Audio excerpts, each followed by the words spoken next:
That is the one thing about praying, is that it always ruins your makeup. So thank you guys for watching this video, and I will see you. Okay. Hello everyone, and welcome back, or welcome to my channel. I'm a little nervous because I haven't done this in a while. Every day God tells me, whether it's through people, signs, him speaking to me, like every day I'm just being told that I need to share my story, share my heart, share my life. And while it excites me, because like, yes, I want to do it, I feel like I've like held back because of like fear of like judgment and like shame of just like things I've gone through in life and embarrassment and stuff, you know. But I don't know, for some reason today, I don't know, I just was like, you know what, like I'm just tired of every day. Like, just imagine every day someone like poking you, telling you to do this, do this, do this, like literally multiple times a day, every single day. Eventually you're just gonna be like, you know what, forget it, I'm just gonna do it. So that leads me to here. There's so much that I want to share, and I just know that life is so finite, you know, like you're here today and you're gone tomorrow, you know. And it's just like, when I leave this earth, I don't want anything to be left undone. I don't want to like leave with regrets, or just wishing I would have made that video, just wishing I would have like told people what I wanted to tell people, you know, that kind of thing. You know, I'm just like done with the excuses of, oh, I have kids, I don't have time, and I have to work, I don't have time, and oh, what if people say this about me? What if nobody watches? Like, I don't have time. Like, you know, I'm just like, you know what? You're never gonna have time. That's why you have to make time. If you don't know me, my name is Ariana. I'm 24 years old, born on 2/22. I have 2 kids, ages 1 and 2, 2 boys, the loves of my life. This channel is really just going to be me sharing myself, sharing my life, sharing things I've learned, things I've gone through, and just like things that God has revealed to me, sharing like my faith, my struggles. Can we all just admit like how hard it is to follow God in this world? Like, am I the only one that like struggles heavily? You know, just like being constantly surrounded by everybody, it seems like, doing whatever, and you trying to like live this pure holy life and glorify God and just be sane and be as like good as possible. It's hard, but I'm a work in progress. Everybody's a work in progress. And one thing that God has shown me is like, you know, it sounds cliche, but it really isn't about what you've done. The past really doesn't matter, even if the past was 5 minutes ago. You know, it's crazy because God speaks to me so much, and like, sorry, tears are coming up. No, but like, it's just amazing, honestly, because having kids of my own, I feel like I experience God like so much more. Like, I feel like I like get him in a way that like I didn't get him before. Oh my gosh, I cannot ruin my makeup. Just never mind my tears, because every time I like talk or think about God or pray or just whatever, basically every time I feel his presence, I just cry. So it's normal, don't worry, like I'm fine. But no, I was gonna say, like, it's just crazy, and I don't know if any other parents feel like this, but it's just different when you have kids of your own, because the way you saw God before like can't compare to the way that you see God now, because God is our Father, we are his children. And so oh crap.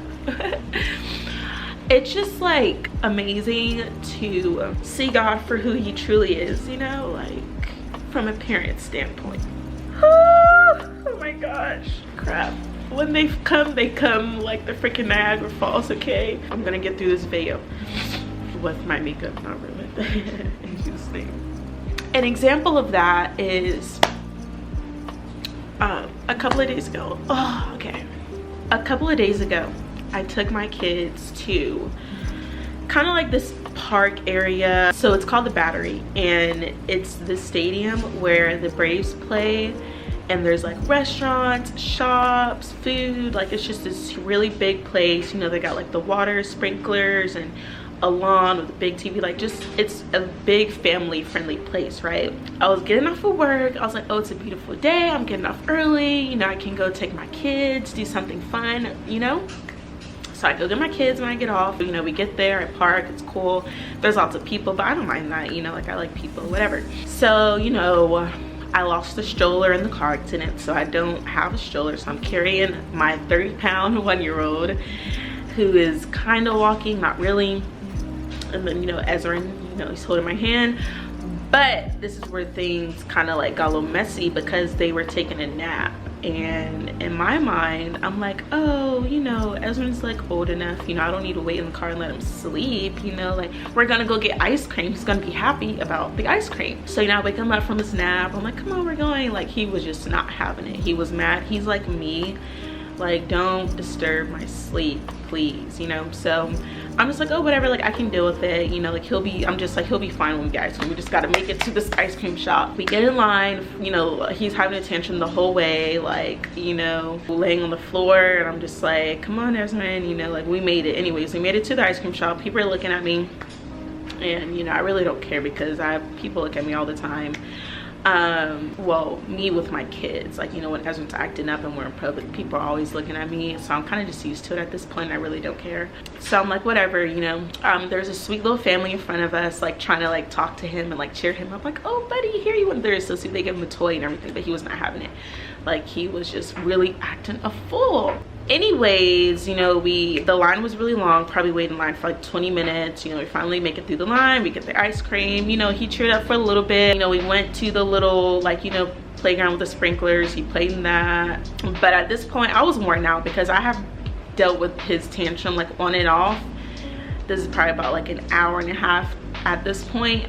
I'm ready to go, you know, like it's just, I came here to wear you guys out and you wore me out.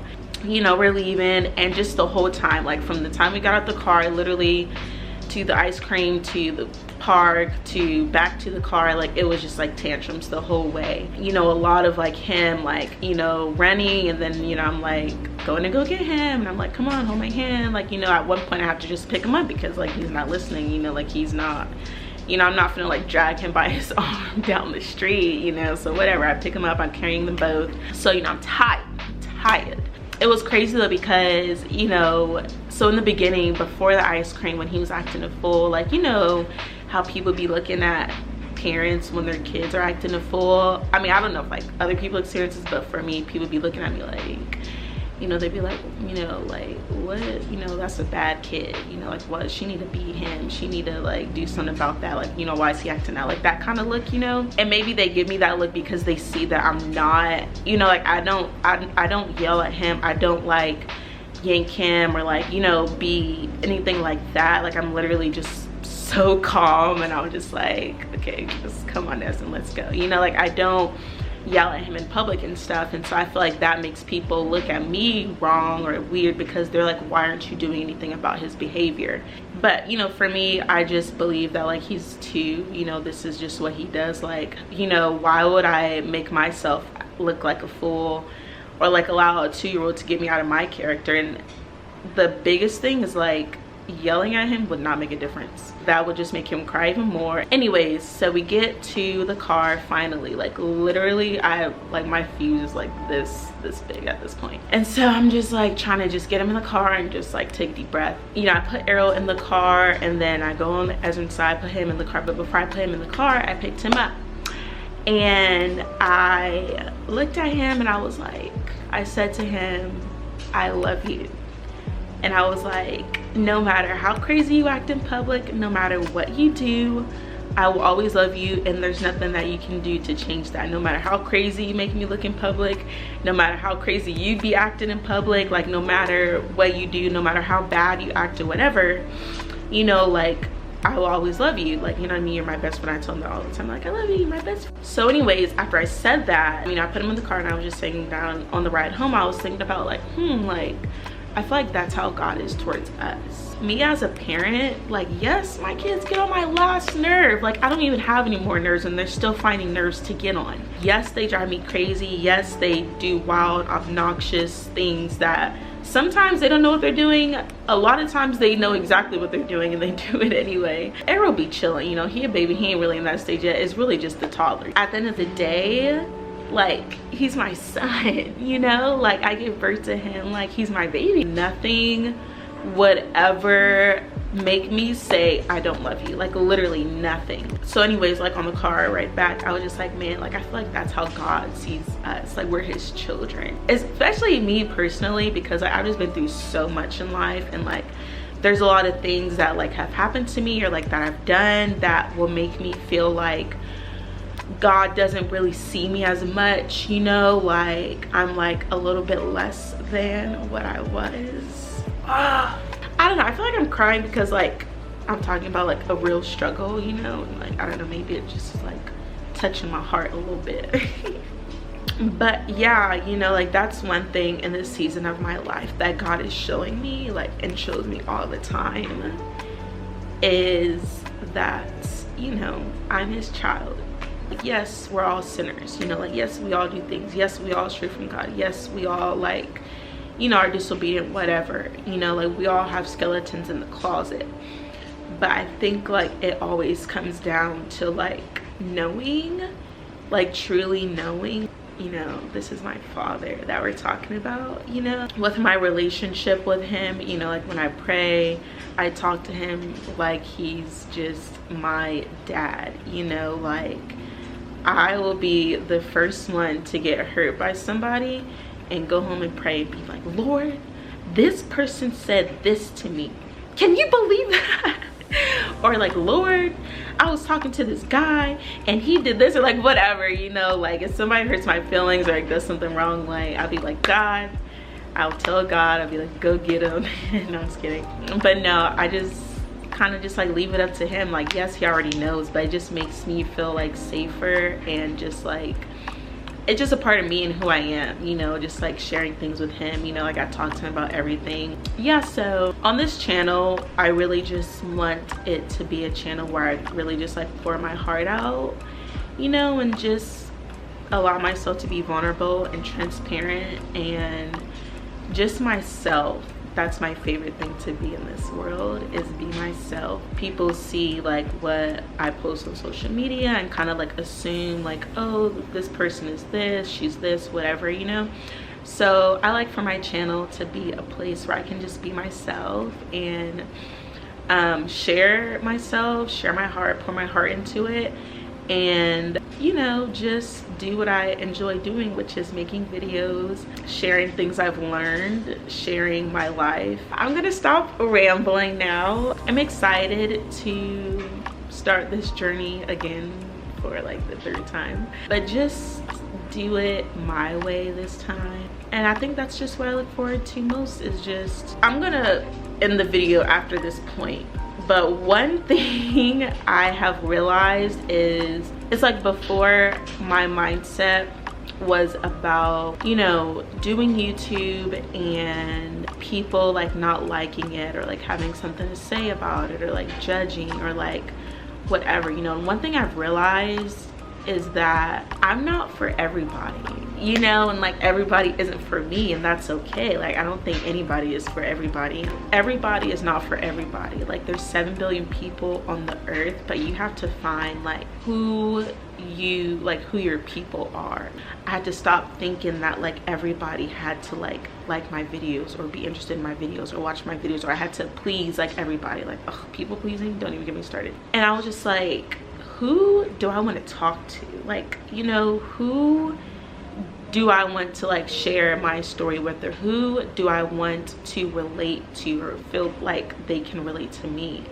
And what I realized is, for me, like that audience is single moms, you know, like moms who have been through divorce with kids, you know, like people who have been to jail, you know, like just people who have been through like trauma, like emotional abuse, narcissism, like physical abuse, sexual abuse, like, you know, like people who can relate to me and who have been through the same things that I've been through. That is who I want to talk to and share my life with. So I mean, other people matter too, but you know, I was just saying, people who are highly sensitive people. I'll do a video on that separately, but that's another thing I've learned about myself. But yeah, I'm just rambling at this point. It was just supposed to be a really short, quick, like intro video or whatever. Thank you guys for watching. I guess I'll see you in my next video. Bye.